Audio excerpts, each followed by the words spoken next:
中国味道匠心酿造，本节目由400年正宗中国味海天独家冠名播出。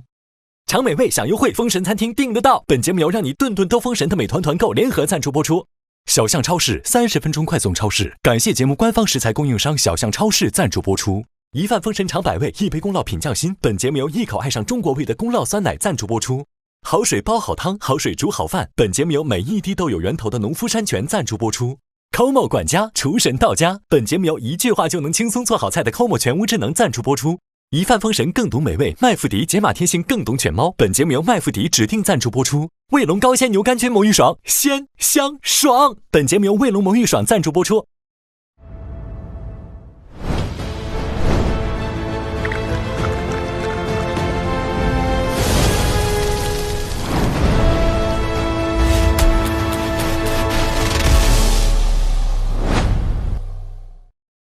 中国味道匠心酿造，本节目由400年正宗中国味海天独家冠名播出。2对2大小厨对决，获得票数更多的是大厨阵营。现在大厨已经进了10个人了。我觉得小厨会团面，这个也太碾压了吧！又是大厨，小厨太惨了。我们要为我们的小厨争一口气。获得票数更多的一组选手是小厨组特务 J 厨港厨潜力股。在传统红烧肉基础上做结构创新，我们对自己的菜其实是很有信心的。红烧肉投票结果是，应该是2比1，这次应该是2比1，3比0， 3比0，3比0。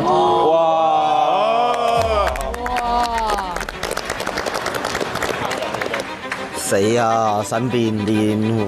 获得票数更多的是红烧肉大厨。大厨组陈明媚、赵勇。恭喜恭喜！押对了，押对了。我觉得这2道菜其实的创意都特别厉害，但我选金甲红烧肉的理由是，它在保持传统的红烧肉的味道，又做了一个新的迭代，包括整个呈现方式、温度都很好。这个比赛呢，我觉得，重点一定要好吃了。第二就是我要看我吃下去的感觉是不是对你们的主题红烧肉是感觉是一样的。小区那边呢做了一个不能说是红烧肉了，是个红烧海鲜来的。他们做一个焦糖的时候呢，我觉得有一点过了。小厨那边少了猪肉本身该有的这个香气，跟红烧酱汁碰撞起来的这个熟悉的味道，我觉得还是非常非常重要的。谢谢你们。这个比赛结果我非常的满意。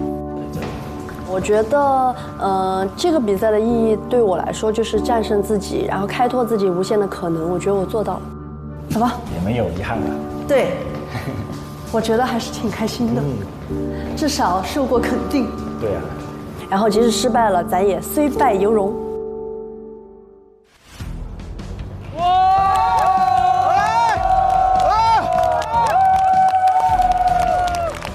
在整个比赛过程中还蛮松弛的，我觉得梅姐跟一起合作也是蛮开心的。太谢谢这个搭档了。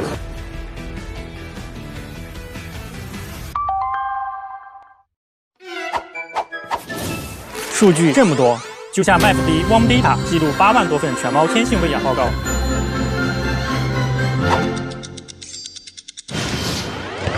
研究这么透，就像麦麸迪 Warm Data 不只研究家养犬猫，还研究野生犬猫科。工艺这么顶，就像麦麸迪 Warm Data 解码推出永生鲜肉粮，一饭封神更懂美味。麦麸迪解码天性更懂犬猫。现在小厨只有1组是进的，太刺激了！哦，这样那么高啊！小厨有点压力了。你看，一看就是大厨，很轻松。我看到只有2个小厨入局，我是觉得惊讶的，因为之前我是小厨嘛，所以你还是希望他们加油。会紧张，因为我们小厨阵营气势比较低迷，所以是有一点点压迫感。我们是最后一组，压力非常大。前面小厨只有唯一一组入局，所以我就是想去赢他。虽然他们2个都非常强，但是呢，我是打不死的引擎，不会停的发动机，遇强则强。我对我们非常有信心，当然想赢。我们的菜没有输的理由。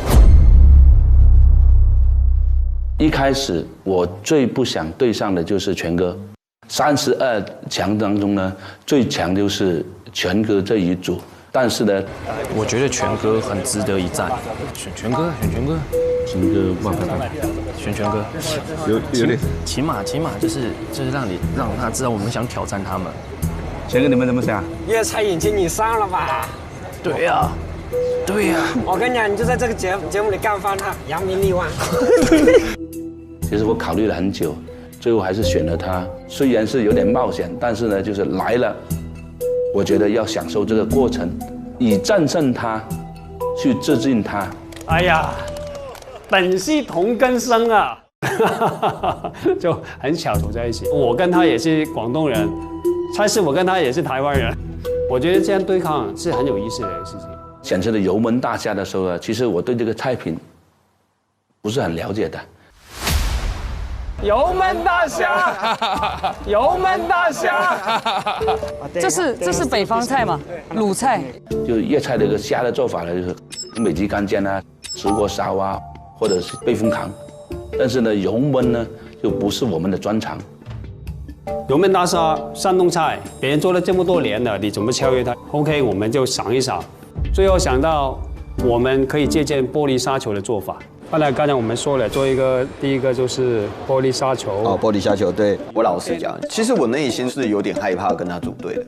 你看看他打拳，脸又长得那么凶，哦，对不对？然后他送到评委那的时候，他的香气就一直跑出来，所以我可以啊。闻一下这个虾油。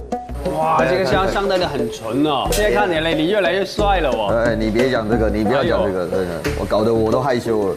想不到他也是愿意去接受很多新的不一样的东西出现。他站到这么高的位置，他又愿意听你讲，这是他成功的地方。蔡老师的虾油真的做得很好，所以分工就是我负责做虾，他负责沙汤、沙油。我们今天做的这个菜叫油焖鸳鸯虾。鸳鸯虾是由一熟一生2部分组成，熟的部分是粤菜传统做法玻璃沙球。玻璃沙球它要求的就是选一个好的虾，颜色雪白晶剔透的那种，吃起来爽润滑，里面带汁。虾的品种太多了，每一个地区同一个品种、同一个类别的虾，出来的效果都不一样。我们试了很多种，最后选定了大虎虾。可以，哇，得到要求了，颜色好，口感好，沙的润滑度刚刚适合我这样做。全哥你有什么想法？半截虾，半截虾吗？好大的半截虾。对啊。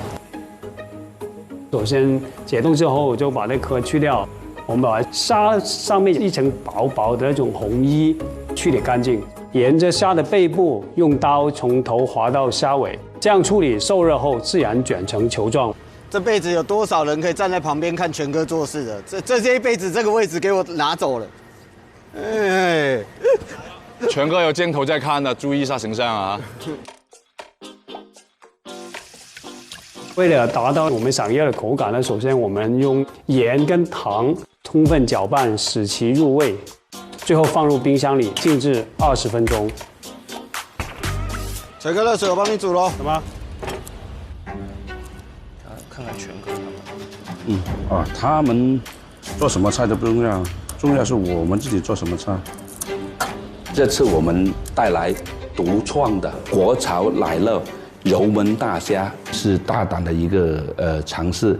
我觉得就是可以用那个鲁菜的方式去做，就是我知道油焖大虾是算属于鲁菜嘛，然后我想说用这个方向去做。但是呢，就我会感觉，如果是我就是做粤菜的师傅去做鲁菜的版本呢，就不够正宗。在最开始的时候呢，我们俩其实是有分歧的。吴燕小兄弟呢是想做传统的鲁菜版本油焖大虾，而我想做的是湖北潜江那种口味偏辣的油焖大虾。在我们争执的时候呢，我做了一个我比较拿手的味极鲜油焖大虾，是我们餐厅的一个爆款来的。哇，香！你试一下，这个怎么样？怎么样？我的感受非常好，好吃，不愧是招牌菜。但是我觉得拿这个去比赛的话，我感觉是有点太传统了。不会吧？我觉得有点太传统了。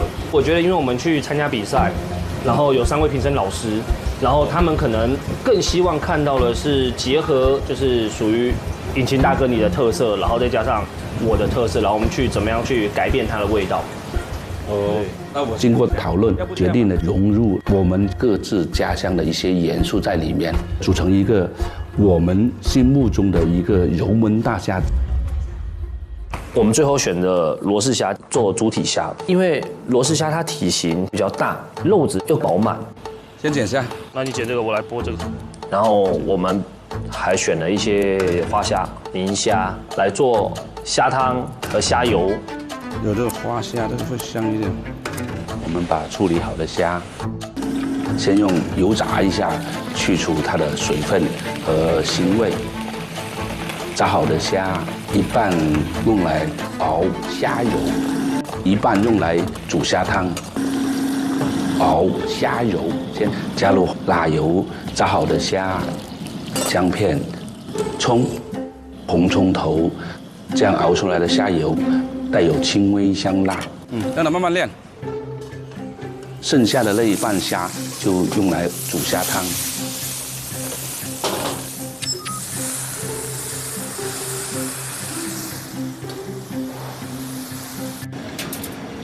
在引擎大哥煮虾汤的同时，我就去把虾仁跟墨鱼酱去混合，打成胶，再去把它剁碎。他讲是不是想做一个虾的面条？有可能。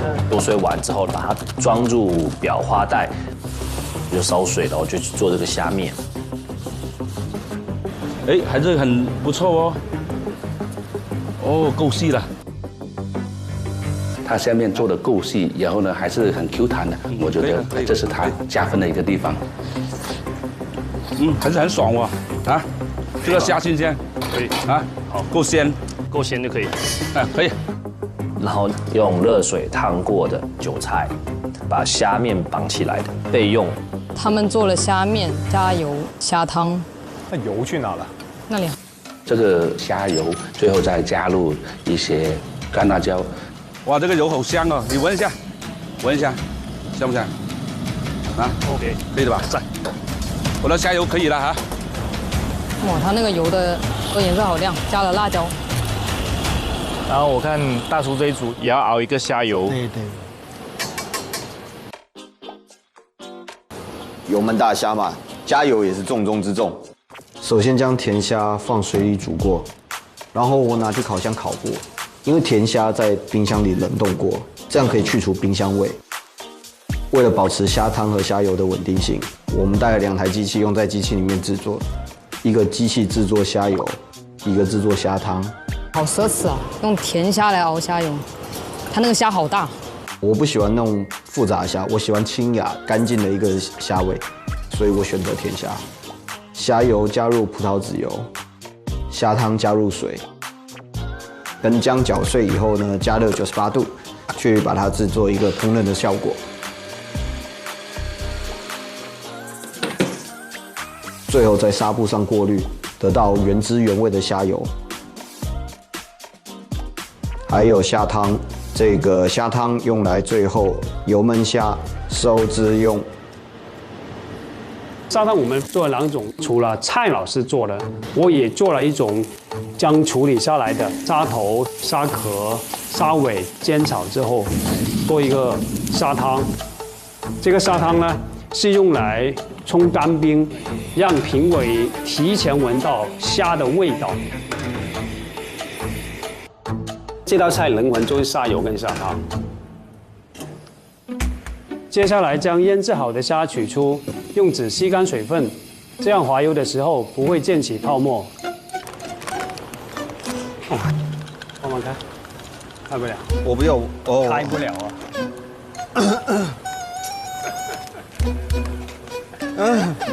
啊！你厉害。最后我们用一些细粉、一些糖，加入蛋清，充分搅拌，都腌入味了。会不会按摩？会不会按摩？对啊。我还煮了2杯咖啡，跟全哥1人1杯。我觉得认识几个光头人冲咖啡挺好的，其中一个。哎呦，我冲港式咖啡、港式奶茶更厉害。油焖大虾这个菜，我感觉小时候都是参加什么婚礼那种才会吃，家里也没有人做。宴席菜啊，对吧？其实家里更多像广东就是白灼一下，就吃它的本味。我弄这个国潮奶酪汁先哈。好，国潮奶酪汁就是我们油焖大虾这个汁，制作这个酱汁，先用虾汤做底汁，然后加入顺德非为特色的传统乳制本顺德牛乳，它是咸口的。我们小时候呢就经常用它来配白粥，非常有风味。腐乳汁，为了凸显牛乳浓郁的风味呢，我还选用了广式的腐乳汁作为配搭，用量200克，然后加入10克砂糖、淀粉15克，以及虾油，调制出粤式的焖虾酱汁。这款酱汁奶香馥郁，质感酷似奶酪，因此我们就叫它国潮奶酪油焖虾汁。可以吧？可以啊。对，我觉得蛮浓厚的，完美，太完美了吧！我先煮透它，再让它浓一点，好不好？嗯。小厨跟大叔这个菜，我觉得都做得很大一个创新。我来一位试试吧，搞一个来试试。OK 啊。玻璃沙球非常讲究的是那火候的控制，我们吃到里面有轻微糖心的味道，沙才不会老。为了更好把控那个沙的火候，所以我们先做了一个试试。我们用的是粤菜的手法，用滑油的方式低温泡熟。出锅后沥水1到2分钟，来上来一点点就好了。放入少量的虾汤，加水淀粉，小火调成透亮的薄芡，再下入沥干油的虾球，快速翻勺裹匀汤汁，虾球挂满芡，立马关火装盘。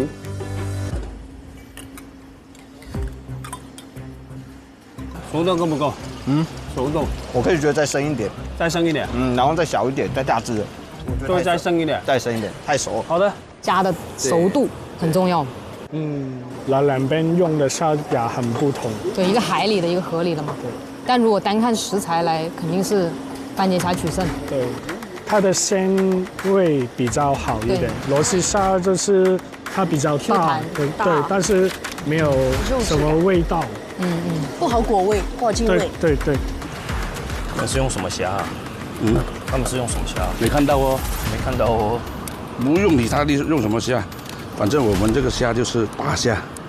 该提前准备的都处理完之后，我们再一起去弄我们的主体，这个做油焖大虾的罗氏虾，先把这个虾头给处理，然后把虾脚给剪开了，把虾身给剪开。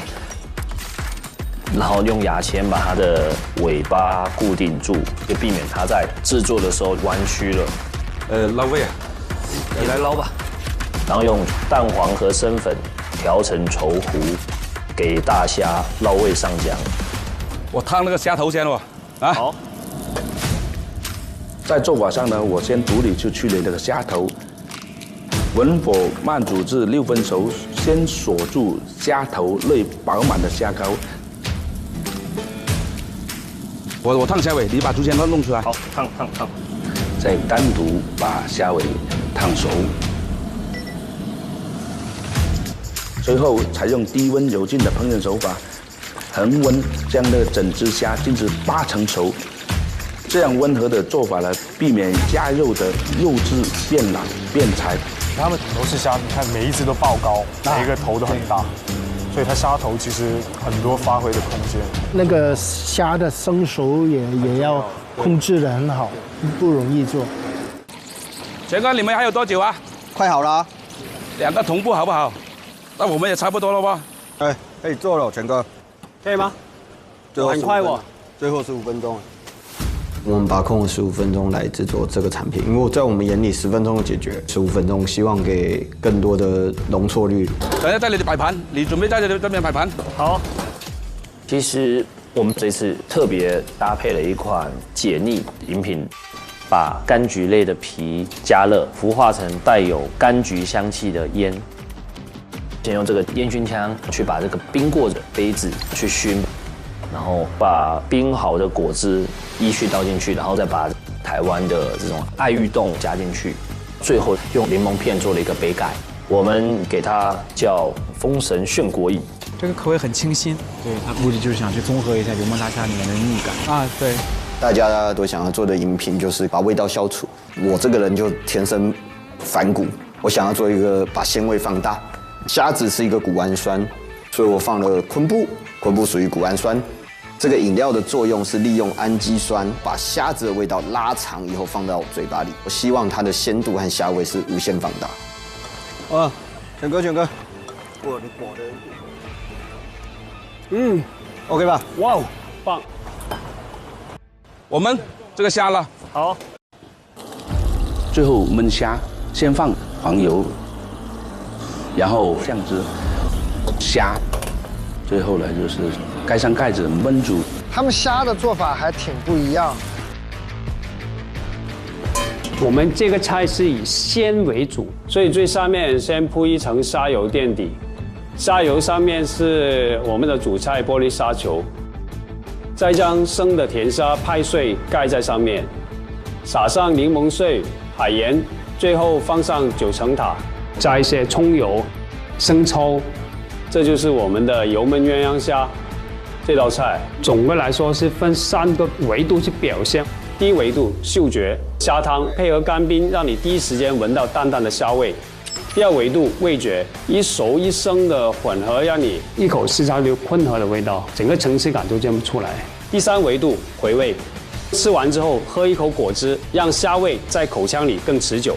这1、2、3个维度就这么设计形成的。哇，这个大虾还是可以的哦。酱汁先铺在这个盘底，然后呢用9层塔油再去点缀。哦，这个好看。当然有我引擎大哥在，能不好看？接着一次放虾油、虾面。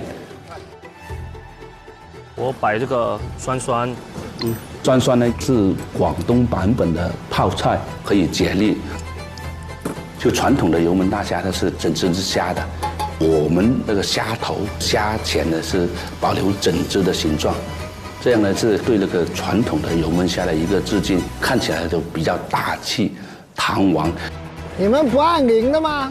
可以了没？你按，赶快按！下班！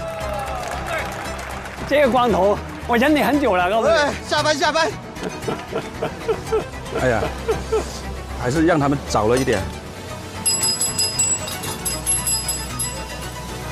油焖大虾的小厨，我觉得整体看起来就比较有滋味感，大厨这边看起来就是比较有高级感。就两者风格完全不一样。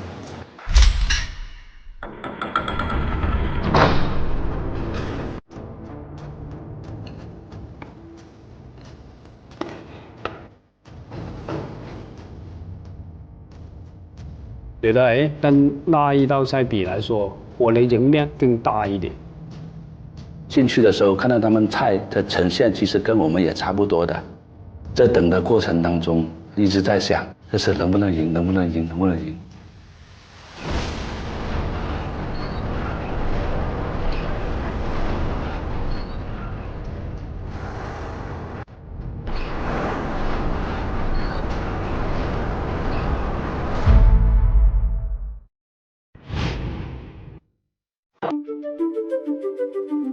我们现在把油焖大虾改成这个版本，我希望它的鲜度和虾味是无限放大，跟各位产生共鸣。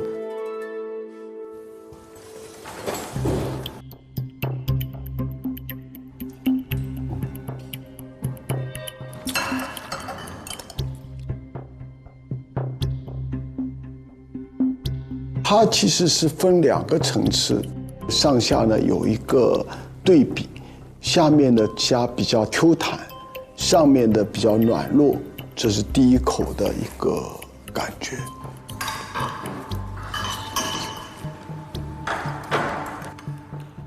那火候是很标准的，再加上它的那个饮品，我觉得整个平衡是不错的。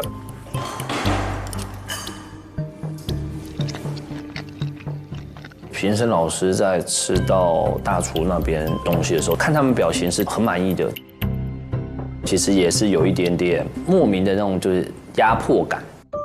请评委品尝后岸陵的菜品。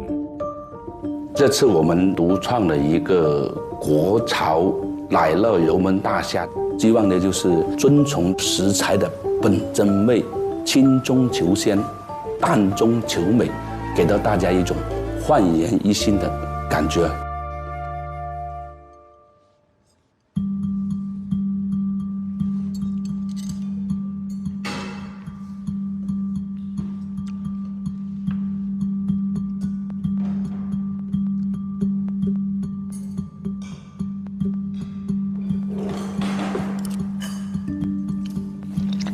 它是下面调了一个很浓的一个汁酱，整个汁酱的味道调的也挺好，是传统的焖虾不一样，它这个呢更加高级一点。它这个面也是虾来的，对，虾。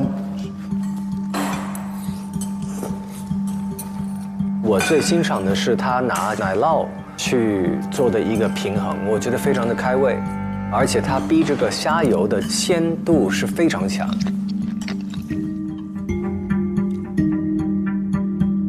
投票结束。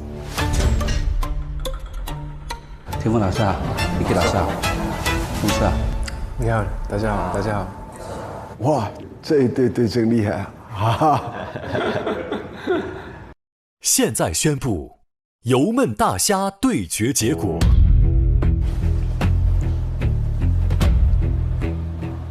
2比1。3比0。投票结果是2比1。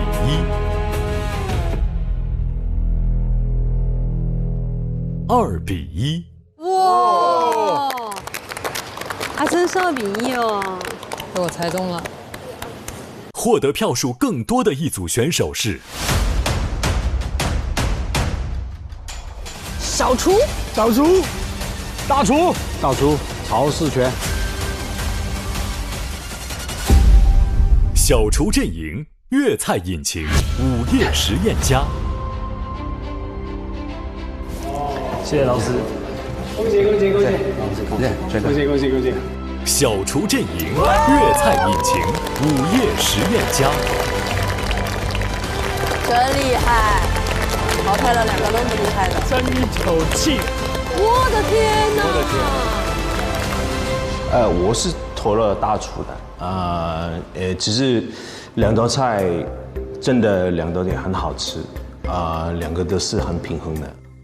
那我为什么选大厨这边呢？因为甜味、鲜味、咸味全都有了，吃下去的感觉就是有一个 generosity 的 feeling。为什么我没有选小厨的？只是这个虾可以选一个再体现一点的虾，应该再甜一点、鲜一点的方法来做它。明白。好，谢谢老师。谢谢老师。其实大厨这边做的油焖鸳鸯虾没有什么毛病，但是呢，我就觉得油焖，我们如果做西餐这个做法或者这个东西没关系，但是好像跟那个主题是有点偏离。我觉得主题是油焖大虾，那它这道虾跟油焖没关系，即使再好吃也会被扣分。我个人是觉得大厨这边的这道菜呢，整个平衡什么的都非常好的，但是你们这边整个酱汁是很开胃的，我觉得这个面是加了很多分的。谢谢老师。谢谢老师。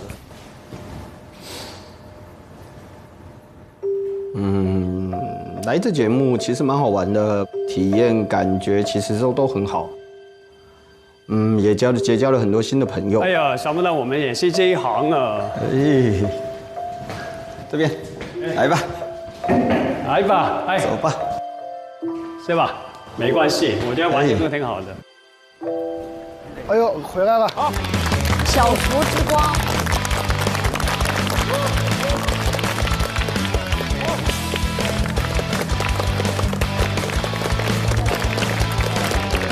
恭喜恭喜恭喜恭喜！恭喜！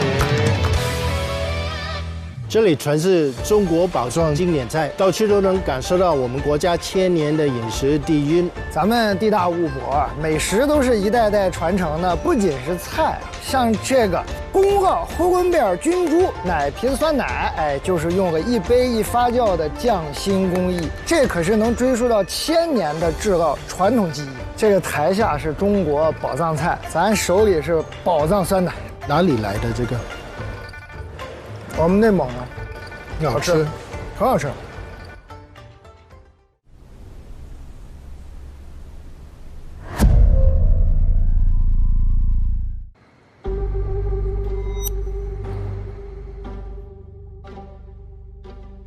情况不简单，又有灶台了。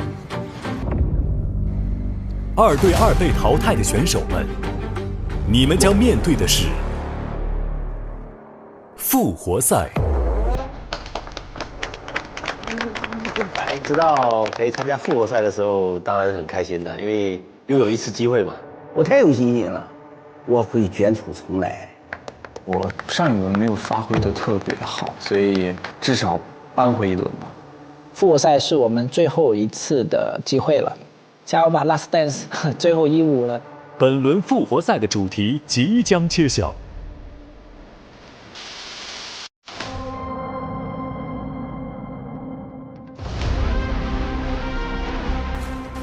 哇！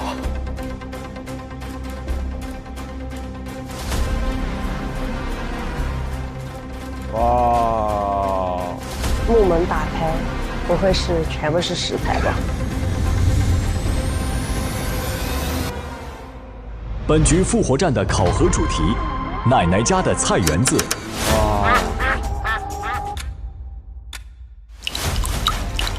哇，它真的很像奶奶的菜园子。房檐上会挂很多风干的一些食材，旁边还会有一些发酵的一些腌菜，还有一些酱料啊。各位选手，奶奶家的菜园子考核形式为个人战。个人战 ，individual。你们需要使用菜园子内的食材，在50分钟的时间内制作兼具美味、创意与情感的菜品。评审将按照你们按铃的顺序进行试吃打分，评审将根据分数排名公布本局可以复活的选手名单，晋级名额仅有6位。6个人。算部菜制就50分钟吧，想做好它挺难的，我觉得。在那么短的时间，然后让每位厨师看到什么食材就去拿什么食材，有一种无形的紧张感。我宣布，奶奶家的菜园子复活战现在开始。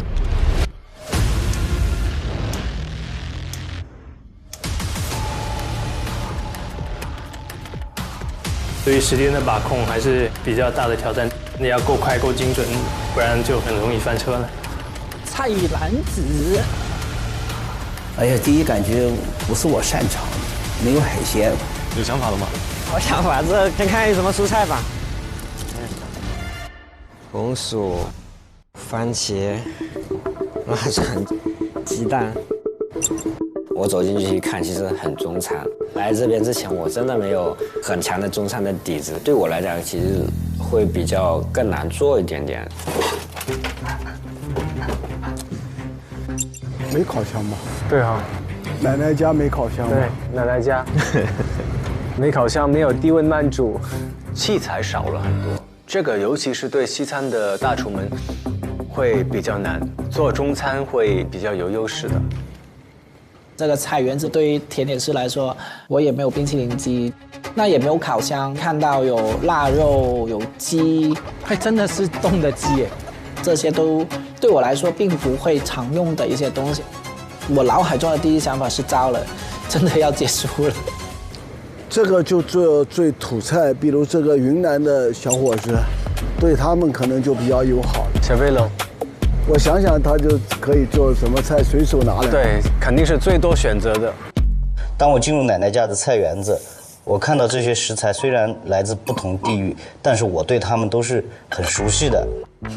商场里边人就有什么做什么。看到包谷，我想的是做个包谷饭的；看见花生，我想把花生去煮豆苗；火烧茄子啊，腊肉炖土鸡汤，想法太多了。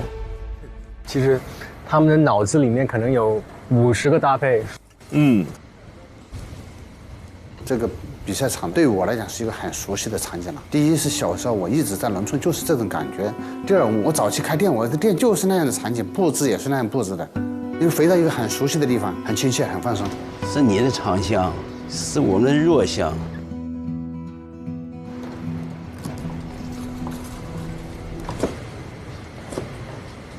说实话，这一场从拿原材料到出餐就50分钟，不管你技术有多好，做米其林也好，还是做西餐的也好，他们再大的本事，在那50分钟，他也不可能发挥得多么惊艳。所以他比的就是一个家常菜。那你猜他做什么菜呢？他这做一个肉饼。对，我觉得他会做一个肉饼冲蛋的汤。看到题目的时候，脑子加速在转啊，到底怎么来说的有特色，然后也拿得出手，又要考虑这个时间，那我就想到了这个就是鲜，那我还不如做汤，肉末汆鸡蛋加木槿花。木槿花因为我很亲切，我老家这个盘东盘上很多这种木槿花，而且这是这个当季最好的一种鲜花食材，煮出来以后它有浆，很滑又脆。把水烧开以后，鸡蛋不要打散，把它煮到还有一点流心的时候，你就下肉末啊，把肉末全部打散放里面，煮出来汤就很鲜。这个时候我就把木槿花下到里面，非常快，就煮的话肯定就几分钟就出来了。食材下锅后的几分钟内，要同时控制鸡蛋、肉末和木槿花3种不同食材的熟度，几乎没有补救空间。然后加调味，放点盐。放点鸡精，做这个汤就胡椒粉要重，加点酱油，最后加一勺刚刚炼出来的猪油，这样做出来就是非常鲜的。我们湖南话的讲法就是笨汤笨菜，因为家里以前喜欢拿汤去笨饭吃，又可以当菜吃，又可以当汤喝。鱼腥草，很多人吃不来，看到鱼腥草的时候就很兴奋了，离大肠更近一点了。很多人怕鱼腥草，所以我才去做这个鱼腥草的。因为鱼腥草是个很好的东西，你要怎么做好它，不要让别人去拒绝它。我切了2种香肠，把五花肉剔下来用肥的，炼了油去炒香肠，再去炒鱼腥草，一定要把它爆香，炒熟了它就不会那么腥。炒好了以后去打个酱。它有这个鱼腥草的纤维，也有肉香的颗粒感。我将鱼腥草酱放在无花果上面，撒了糖，用喷火枪炙烤。鱼腥草、焦糖无花果。第2道菜，我要做一道云南特色菜——干贝土豆丝。做到一半了，我才发现没有葱。我就又跑回去田里边拔了点小葱过来。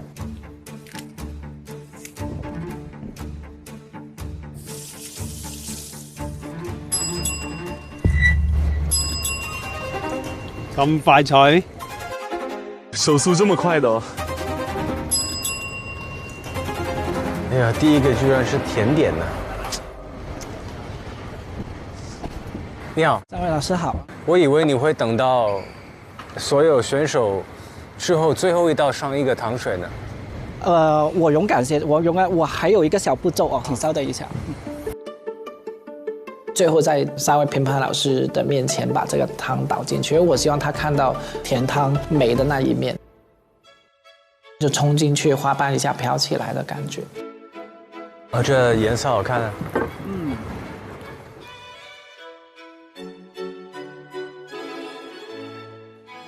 为什么我会第一个上这个甜汤呢？作为甜点师，我挑战到现在了，干脆来一碗甜的一个轻松点的甜汤，做一个开场白吧。这是我第一次做这么一个番茄甜汤。是甜品吗？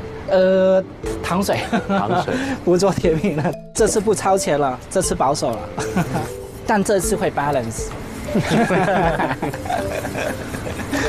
经过昨天的这个 less is more， 有时候就是 less is more， 多一个菜给我呢，我就多一个机会挑你。我会觉得，尝试去做一些轻松点 ，less is more 没有不好。打烂的番茄马上去煮开，煮开之后就澄清，得到清汤之后就下一个蛋白，微温的温度，然后一直捣一直搅拌，然后打出一些花絮状，然后做了一点适当的糖的调味。煮这个番茄甜汤就是没有更加多的口感，所以我就拿了一些木槿花，还有一点的无花果。我是觉得这应该是一个很不错的搭配，虽然它特别简单。那其实为什么会做这一道甜汤呢？因为我小时候不喜欢吃蛋黄，所以我就做个小时候我奶奶经常给我做的一个番茄蛋的一个方式，去传递一下这种感觉吧，所以就会有了这么一个甜汤。我好喜欢你的处理，非常的温柔。而且这个蛋花在这么的低的一个温度去煮它，但是它完全没有这个蛋心的味道，我好喜欢。谢谢。我觉得你是一个优秀的一个甜品师啊，你能够在这个里面找到灵感，做出一个甜品出来，我觉得已经很了不起了。谢谢榕树。我经常说甜品最不好的东西就是太甜。但是你控制得很好，最后决定放一点点花在里面呢，不单只是好看，带一点口感，在这个本身没有什么口感的一个汤里面呢，我觉得真的很好，很 balance。我很开心，终于有 Vicky 老师吃完我的东西的那一刻。对，感谢3位老师，感谢，谢谢你。哇，我觉得我现在的心情真的是一个过山车，这是唯一一次3位评判老师都吃完，特别的开心又特别的激动。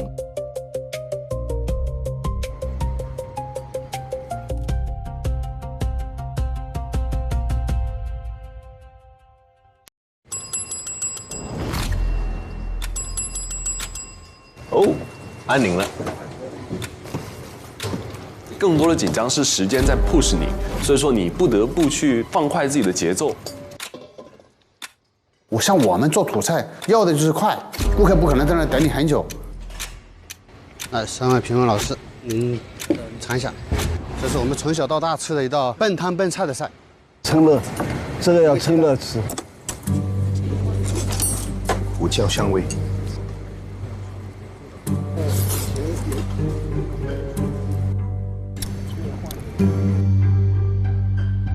这个花也很特别，这个口感是很甜，对，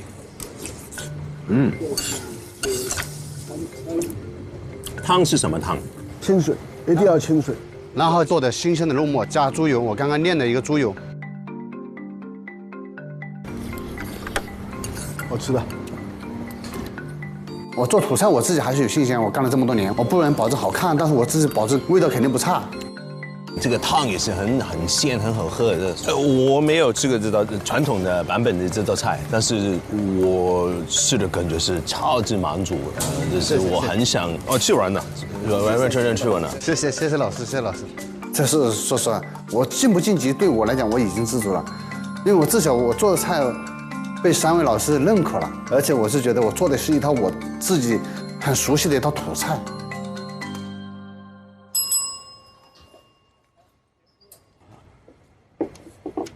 因为是奶奶家的院子嘛，我们上江回家呢就会找这个无花果，然后呢我看到有鱼腥草，所以我用鱼腥草炒了个腊肉，做了个焦糖无花果，然后做了个干贝洋芋丝。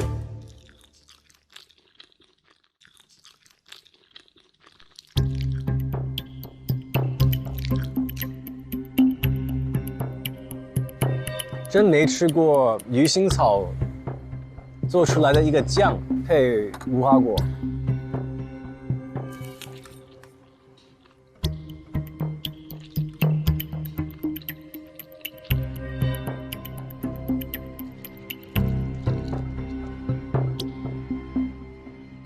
我觉得这个搭配还挺聪明，就是这个鱼腥草上面的这个纤维感，跟一个很多汁很黏的这个无花果，然后你还焦糖了一点点，那真的是外脆里嫩，没想到是这样的一个咸甜的碰撞，我觉得很聪明。嗯，很好。如果再给你多一点云南的辣椒，你就更好了。谢谢你，谢谢，谢谢。奶奶的菜园子这个场景，可能对一些选手来说是一个挑战。奶奶总是希望我们好好的吃早餐，那么这一次其实我就是想好好的做一次比较营养丰富的早餐，把奶奶的一个好的想法就是带到我们身边。没想到会吃的那个这么可以说是全面的，连麦片都有的一个早餐，谢谢你。OK， 谢谢老师。平衡先生也是西餐出身嘛，奶奶的菜园子对西餐师傅来说没有优势，现场的工具设备并不支持他们，时间也有限。我在没有学厨之前，我特别喜欢吃豆角，然后这是我学的，是我奶奶烧的我最喜欢吃的一道菜。我觉得这味道很亲切。我也觉得很多餐厅有这个菜，你保留住本身的甜味在里面呢，做得很好。这道菜这没毛病，就挺好。但是比赛来说，不是说你只有好吃就可以，比的是创意，还有你在关键的一个技术的节点上能打动我们吗 ？Hello， 那个淋上去。这个番茄沙沙吗？对，一个烧沙。所以这个是一个西班牙之类 Spanish omelet， 旁边有一个 cream 是掺在一起吃的。看到里面有很多我不熟悉的食材，就有点紧张嘛，我觉得。恰好看到鸡蛋、土豆跟洋葱吧，想到西班牙的 tortilla 就是用这些食材，所以就做了西班牙的这个 tortilla， 就是好像土豆切薄片，然后洋葱。很多人有很多不同的方法，通常来说做这个菜要1个小时以上，但是我只有50分钟，跑过去拿材料还用了大概10分钟时间，就有点紧张嘛。把腊肉里的油脂提炼出来，用来煎土豆饼，就是有一点腊肉 smokiness 的味道。因为50分钟嘛，我就要快点煮那个土豆，等下不熟就不好了。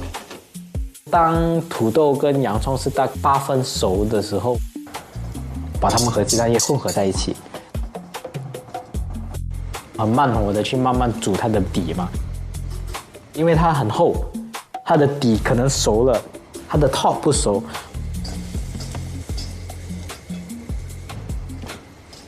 你可以借我 non-stick pan 吗？你看看有没有啊？对。我就跑过去跟甜哭的借了他的那个平底锅，然后就盖起来了。这个时间我要做一个番茄的 salsa， 就是好像一个酱，加了蒜、麻油、lemon juice， 加点盐，加点糖。这个过程鸡蛋饼大概要熟了，我就在想说，我有什么办法把它翻过来？最后就觉得说，哎，放在平底锅吧，因为这个是比赛，一定会有点紧张的。我不可能像在家一样，还是在餐厅一样 confident， 就心理准备一下，我就2个手这样。1 2 3， 呼了一下，它就幸亏没有破嘛，对不对？它就还是一个大大的鸡蛋饼这样，然后就松了一下子的心，因为大大个的挺美的嘛，对不对？然后我在想，我怎样做这个菜比较 balance， 所以一开冰时就看到 cream 了，我就想说 let's do it， 做一个 cream， 因为我觉得说那个 cream 就是有点肥的感觉。跟那个番茄的酱就是有点清爽，2个味道结合在一起就比较 balance。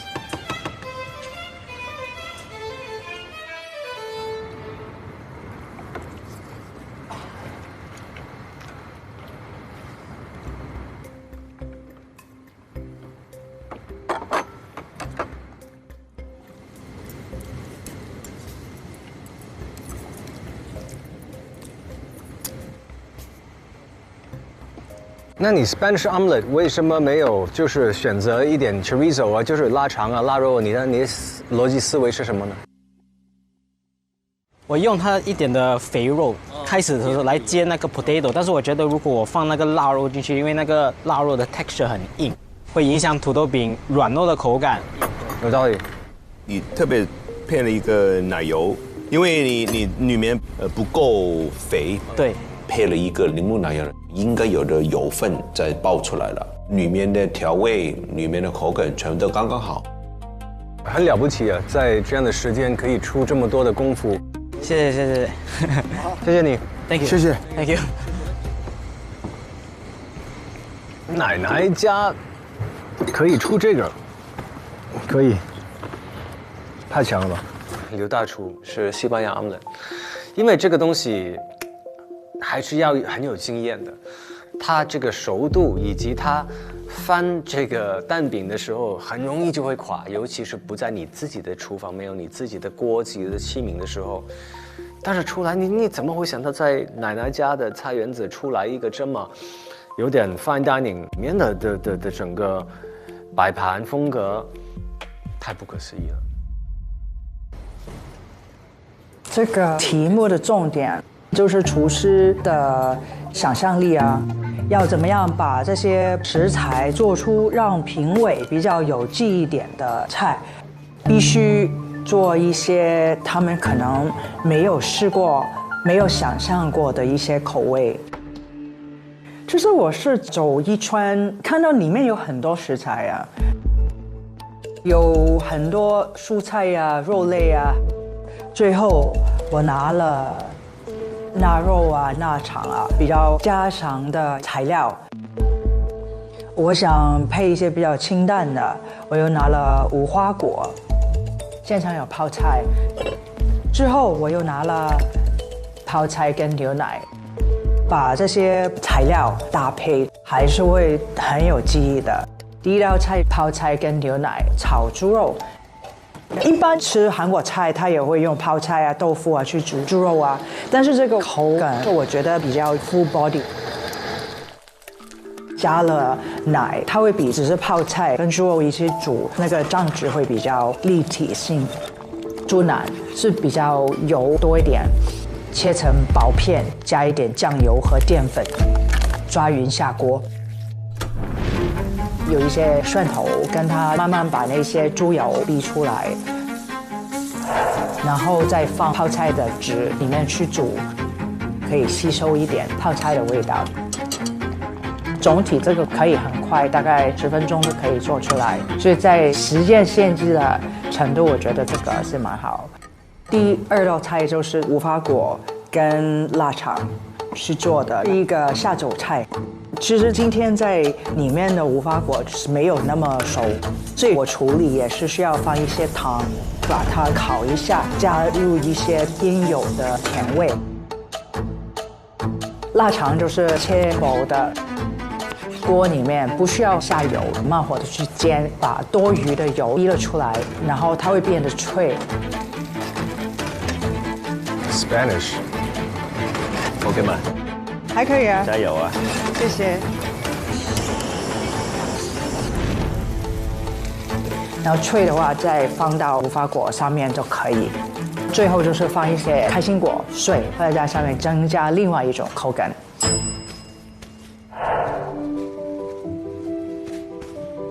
家常菜其实很多时候都没有名吗？其实我餐厅所有菜品都没有特别的名，我是觉得这个是非常中餐的概念。老师好。Hi Chef。2道菜口味配搭，在我脑里面我觉得不是奇怪的，应该也有机会可以入局啊。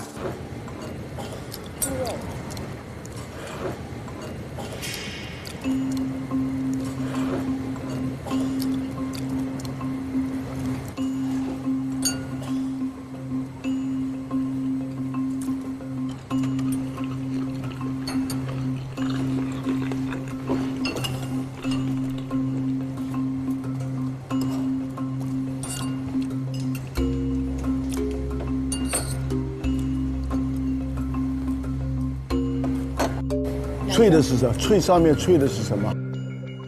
那个是用杏仁，杏仁跟糖，把糖在锅里溶掉，然后把杏仁切碎放在里面，冷了以后它就会变硬的切碎，然后放在猪肉跟泡菜上面一起去吃，会有脆的杏仁的口感。我觉得这个配的很好啊，因为其实你们进来之前呢，我们就刚刚尝了一个无花果，只是差了一点点甜度。那你就用了一点糖在 brulee 嘛，是吧？对。那加了一点应该有的甜度，配这个咸的香肠，很好吃。谢谢。我觉得这样的食材你可以找到这么深层次的口感跟味道的，太不简单了，好吃。谢谢。谢谢。有个面线就好了。对。没有了。在这么多选手里面，当时是觉得特别有惊喜的一个，就很家常，但是又不失高级感，所以我觉得这个女厨师一路下来，我自己觉得她是非常有实力的。老师们好。OK， 我做了一个猪肉鸡蛋汤和简单的番茄炒蛋。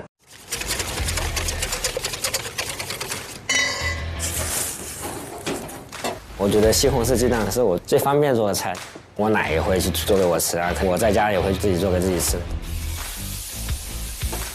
加点盐，加点鸡精调个味，把西红柿简单炒一下，然后我们会把鸡蛋简单的划一下，就划完之后，我们再把西红柿跟鸡蛋混在一起炒一下。他跟我说，他是想扳回这一局，从西红柿炒蛋下来，然后又从西红柿炒蛋上去。要想下做什么？哎，先做个西红柿炒鸡蛋吧，爸，再赢回来，再赢一波。真做西红柿炒鸡蛋？对啊，西红柿炒鸡蛋嘛。这个汤的话，我奶奶从小到大都会煮给我吃的，因为那时候也没什么就是各种东西，所以说也就会只拿鸡蛋跟猪肉去熬一个相对于说他们认为就比较好的汤给我们喝。这个汤就也没有说很复杂的调味，也没说很有技术的含量的东西，就凭自己心去做这个东西。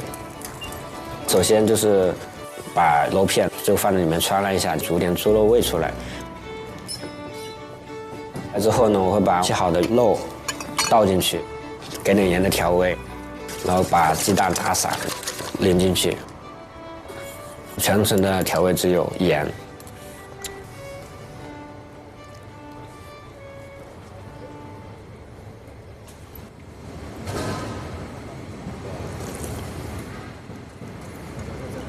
这真的是我奶奶的味道，对。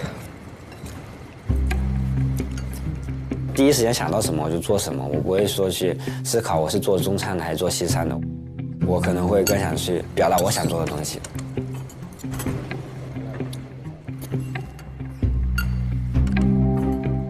我喜欢你的这个番茄炒蛋，每个该有的味道是非常干净，一看到这个炒蛋是推出来的，不是真的是炒出来的。不同料理的一些功底去处理一个番茄炒蛋，它还是会非常好吃。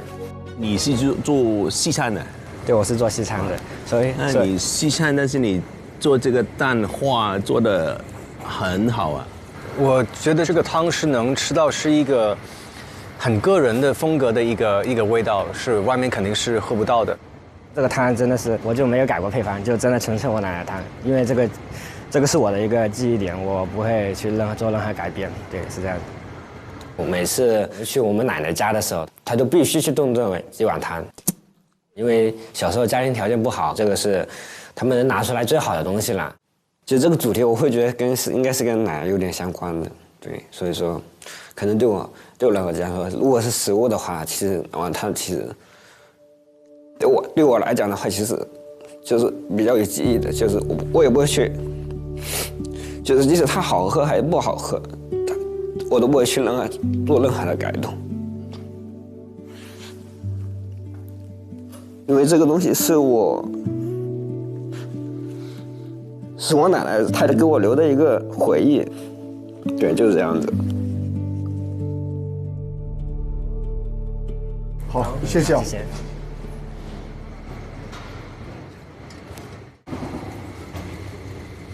这里油在哪里啊？油放哪里的？油在那个这里。第一次这么紧凑做东西，完全不知道有什么食材，所以只能是凭着自己的经验去做了。哇，最好用雞蛋，我通常雞好啲啊嘛。菜园里面，我第一時間看到雞蛋啊什麼的，感覺這個東西很貼近我們生活。我們小時候基本上奶奶帶大的，奶奶時候能吃個雞啊肉啊，這樣就覺得很奢侈的。但雞蛋還是有的。以前蒸雞蛋的話，最簡單就是蒸水蛋嘛。後來生活水平好一點的話，就煎一個厚厚的雞蛋皮，包點東西一口燜，你就想那我就做一個雞蛋卷嘛。雞蛋、洋葱啊，腊肉。太硬了，这个腊肉搞不定啊！它摸一下腊肉很硬，我觉得做的时间不够，都做了一点腊肠。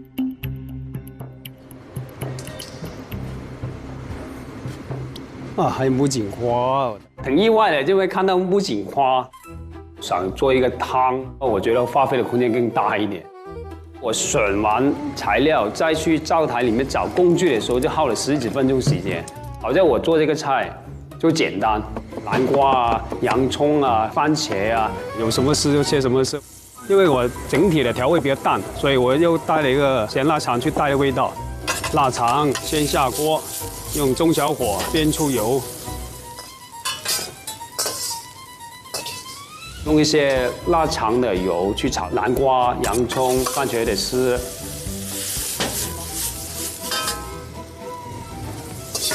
油烧多少菜？ 做一个鸡蛋卷，一点海鲜没有让你做土菜啊？对，没办法。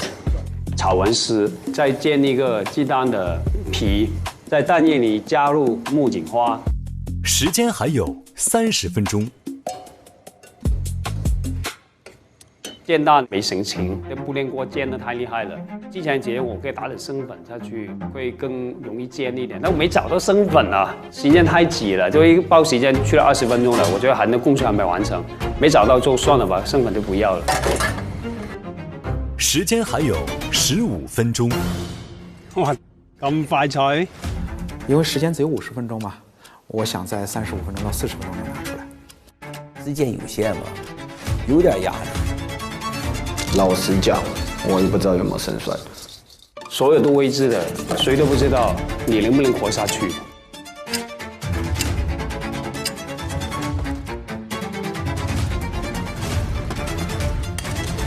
完成了，终于。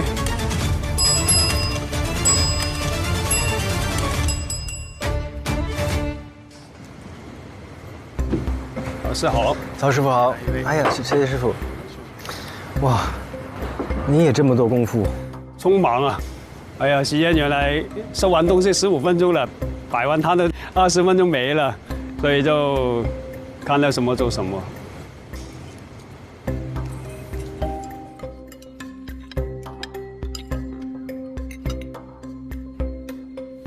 用那个平底锅煎2次都没煎成，可能这个平底锅之前用过有点脏了，脏的东西没处理好，后来用个小铁锅来煎。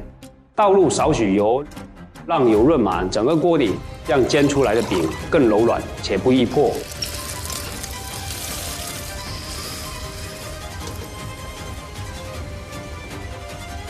匆匆忙忙也算是完成了，做起来非常紧凑。我完成的时候，我听说还有10分钟时间。木槿花本来我想做一个汤的，但是发现时间真不够，最后还是煎了一个木槿花上去点缀一下。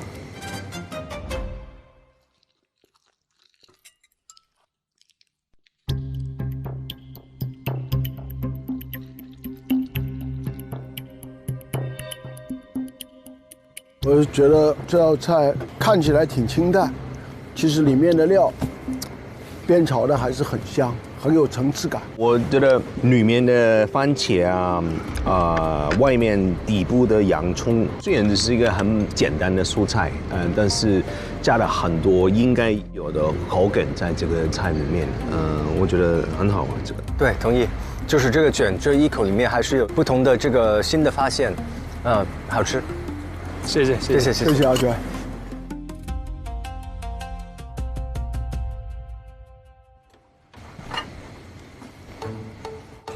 我现在就是希望我的搭档年少有为可以重新录取吧。Hello， 3位老师好。Hello， 这个给大家带来的车其实是一个我的家乡的一道菜，这是一个土豆烙。我其实当时在慢慢把那个幕给拉开的时候，我看到有几个食材，其实就已经有了大概的想法。我第一个反应就是一个土豆烙饼，因为这个确实是我从小吃到大的一道菜。梅子菜、丝瓜、土豆。把土豆切丝，把丝瓜切丝，这2种食材它会有互补的一个效果，一个是丝瓜的水分，另外一个是土豆淀粉感。这2种食材互补起来之后呢，这个饼吃起来就不会那么干。里面也会搭配上冬菇、虾干、头水紫菜，它其实就会在里面增加干货的一个香味以及鲜味。然后里面也会加上一些煸干的一个腊肉。增加一点烟熏的一个风味在里面，加了一个鸡蛋，又加了一点点粉，混合到一起，用到腊肉煸出来的一个腊肉油来进行香煎。腊肉油可以把这几者混合到一起，形成一个主要的一个烟熏的一个风味。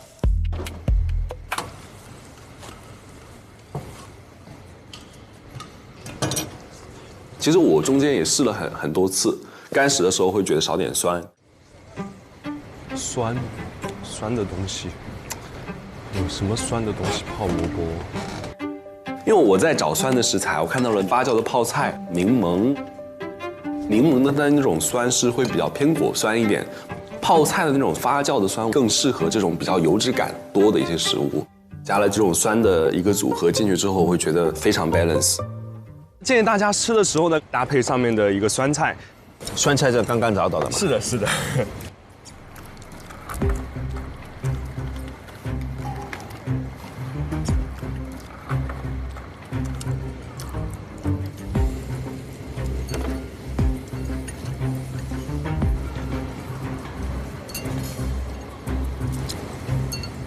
怎么样想到这道菜出来？因为其实一想到奶奶的味道，我脑子里第一个想出来的就是这个菜。那个时候是他带大我的，所以说每次放学回家之后，他都会把这个菜准备好给我，这是我童年的一个记忆。就是我吃你的菜，我觉得很开心的是，你怎么样都是保持了自己的一种味型，是别的选手没有的。年少有为的他这种对于海草咸鲜的拿捏是很独特的。我可以但是我感受到你小时候的一个童年的一个感觉。谢谢3位老师，谢谢。那调味也调得很好。没有他的东西呢，就是很有自己的一个味型。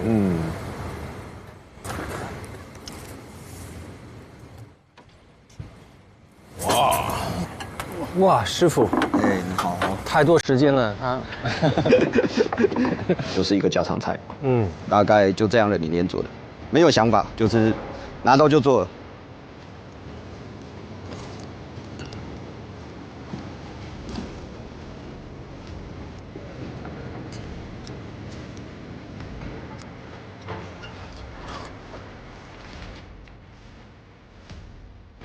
很好，谢谢。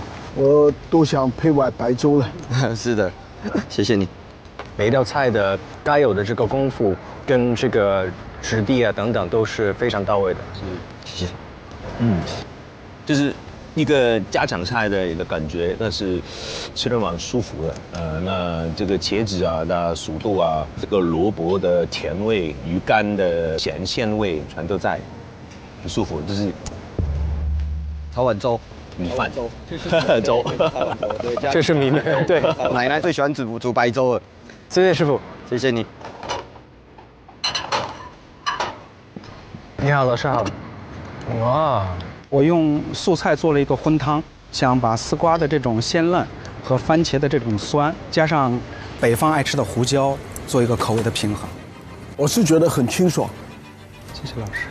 很多时候吃到这样一些菜是对蔬菜本身很珍重的，其实我是觉得很高兴的。谢谢老师。Hello， 哎，你好。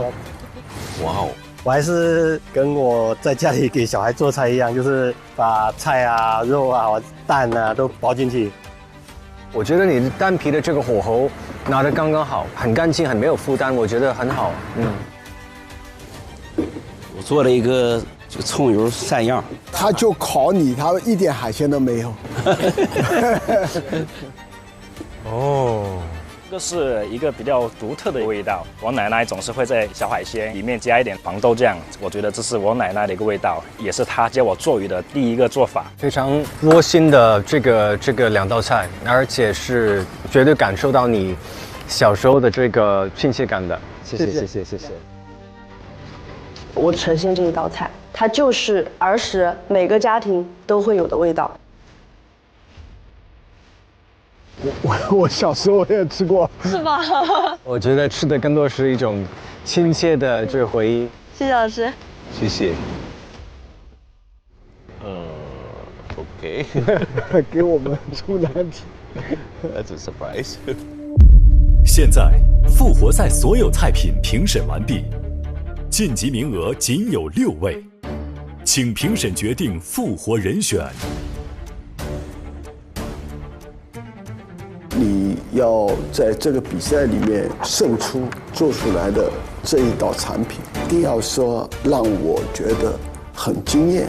他们还是厉害，但是很可惜，就是复活名额还是有限。首先从第1位晋级选手开始公布。现场的氛围会给我有一种无形的压力。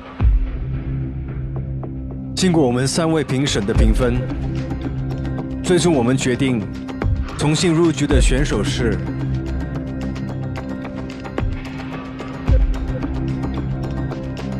大厨刘永康。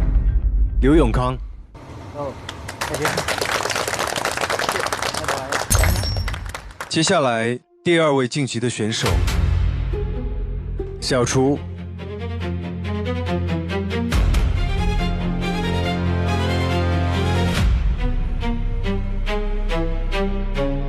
甜哭了。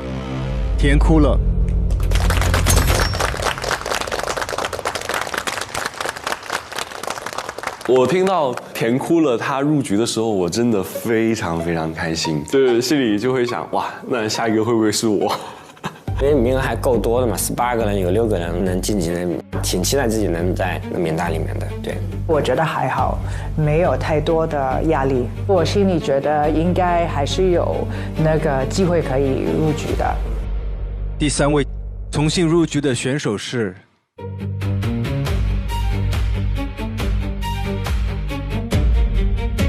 小厨土菜研究员。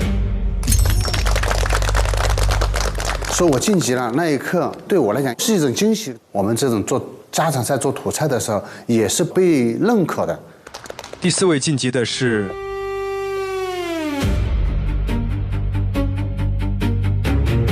江婉玲。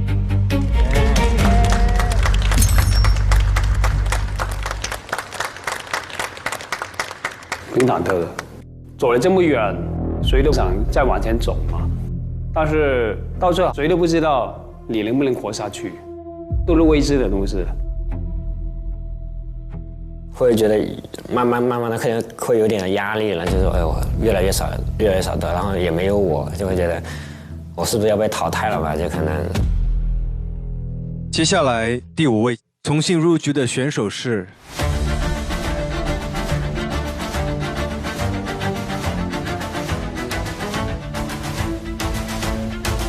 大厨曹思全。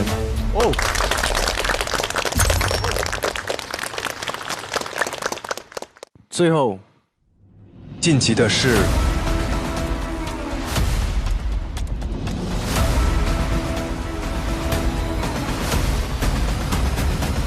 年少有为。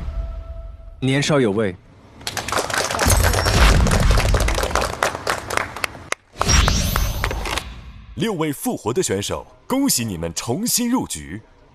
剩下10位选手，非常遗憾，你们将离开这个竞技舞台。我其实复活了之后，没有特别开心，因为很多很优秀的一些厨师，你非常好的一些朋友，他就这样离开了，哇，真的好残酷啊！比赛总是有人入局，有人出局，但不代表大家不优秀。我觉得每一个都很优秀，每一个厨师都有自己擅长的菜系，或者对自己最擅长的食材的理解。我觉得这次比赛对大家都是一个很宝贵的经验。其实到最后，输赢不重要，比赛的过程是最重要。比赛里面交了很多不同的朋友，互相交流了不同的菜系，找到很多没有听过的食材，这个是最重要的。我们3位都希望可以在不久的未来，在你们的餐厅或者是在美食江湖跟大家再见，谢谢你们。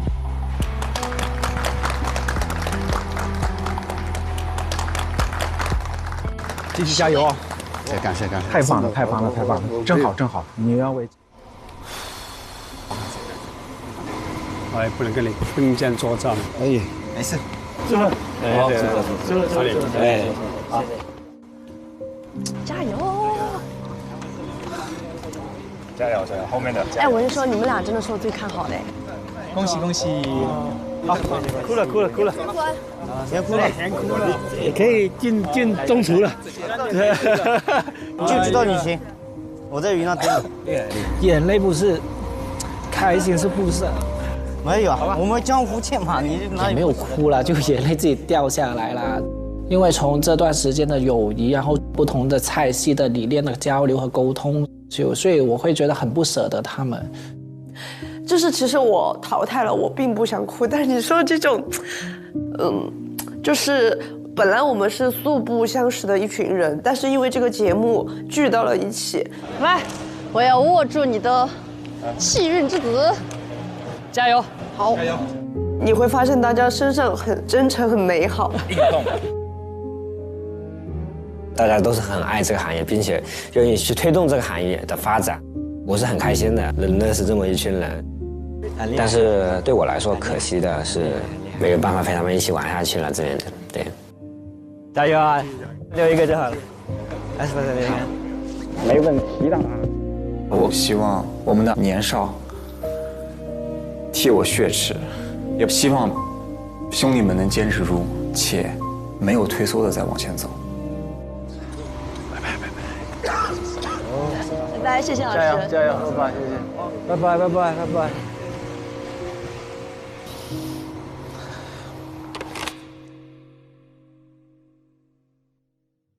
神仙打架在台上，封神一口在桌上。上美团 APP 搜“一饭封神”，吃节目同款美食，用美团团购，封神美味找得快，热门餐厅订得到。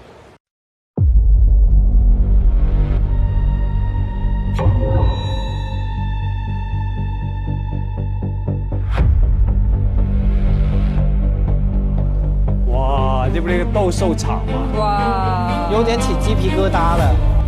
哇 ，pass 台这么大，要做多少人的菜啊？哎，它分两个阵型而已啊。那也用不了这么多人呢，一组。有没有发现什么东西？应该是2组。蛮期待的，还兴奋。忐忑。欢迎来到第3局比赛。Surprise me， 好玩了。团队战吧。他应该是要分组，但是他怎么分？前面打后面。哇，后面打后面。哎，这也是哦。兄弟你小心啦，就你看你后边有是谁。本局比赛为大小厨混合团战。接下来公布比赛主题。哎，东南西北。春夏秋冬倒也有点意思。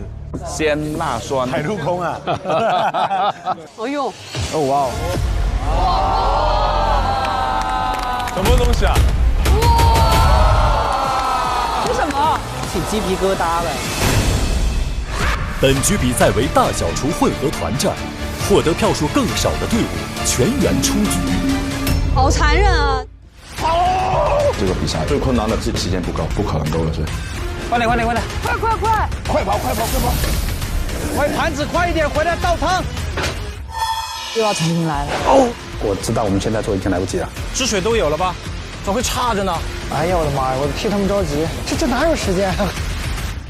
本轮的隐藏规则是：哇，有搞错啊！好紧张啊！太难了，太残酷了吧？这回是太刺激了，去年也没有这么过分的啊，完全没有。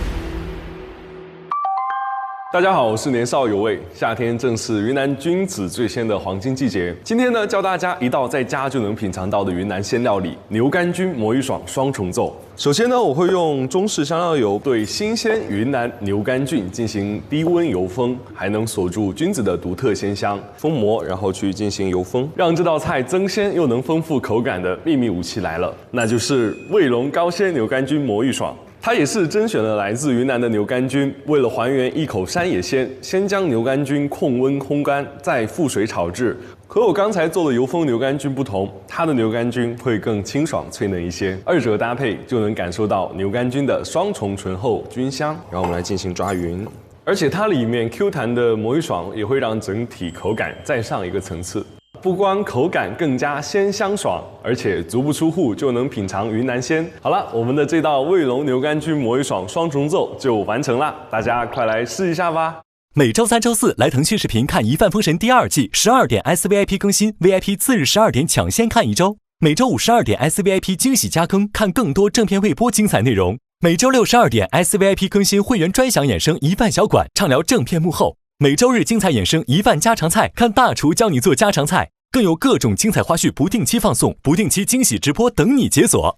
中国味道匠心酿造，本节目由400年正宗中国味海天独家冠名播出。尝美味享优惠，封神餐厅订得到。本节目由让你顿顿都封神的美团团购联合赞助播出。小象超市30分钟快送超市，感谢节目官方食材供应商小象超市赞助播出。疑犯封神尝百味，一杯宫酪品匠心。本节目由一口爱上中国味的宫酪酸奶赞助播出。好水煲好汤，好水煮好饭。本节目由每一滴都有源头的农夫山泉赞助播出。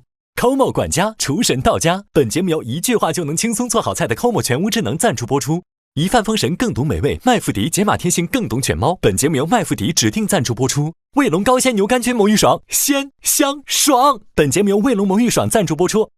来一瓶万益蓝小蓝瓶益生菌，吃喝封神好搭子。本节目由万益蓝 Wonder Lab 指定赞助播出。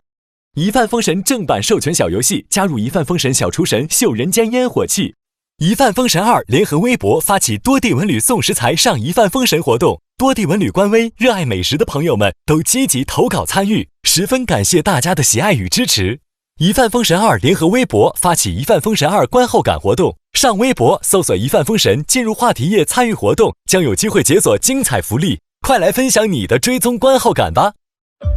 我认为能够体现一切中国特点的饭菜都是宝藏。中国太大，地理环境、民族、气候有太多的不同，造成了千差万别。努力地品尝到更多的味道，这就是一个打开中国食物宝藏的一个过程。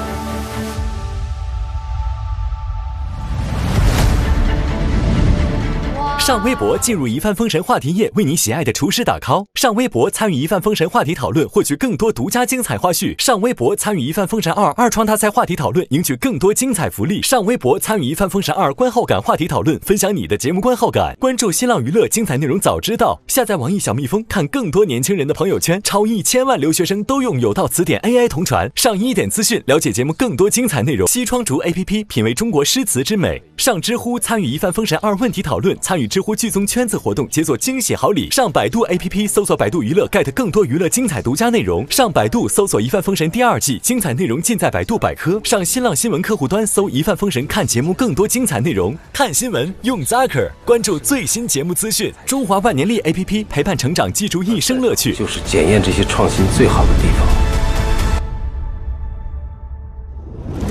一饭封神，它更像赛会制的比赛。哇，这是什么？这是要干什么？一个厨师在这个场地里，他都容不得半点差错。忘了酱需要一个 OK 泵。喂，着火了！一点点失误，可能你就往前走不了了。不好意思，你的结果是出局。这个结果反而是我不能承受的结果。上微博参与一饭封神话题讨论，分享你的节目观后感。更多节目精彩资讯尽在新浪娱乐微博综艺、新浪综艺独家社交媒体平台微博，首席合作媒体新浪娱乐、微博娱乐、微博综艺、新浪综艺。你的结果是录取。哇！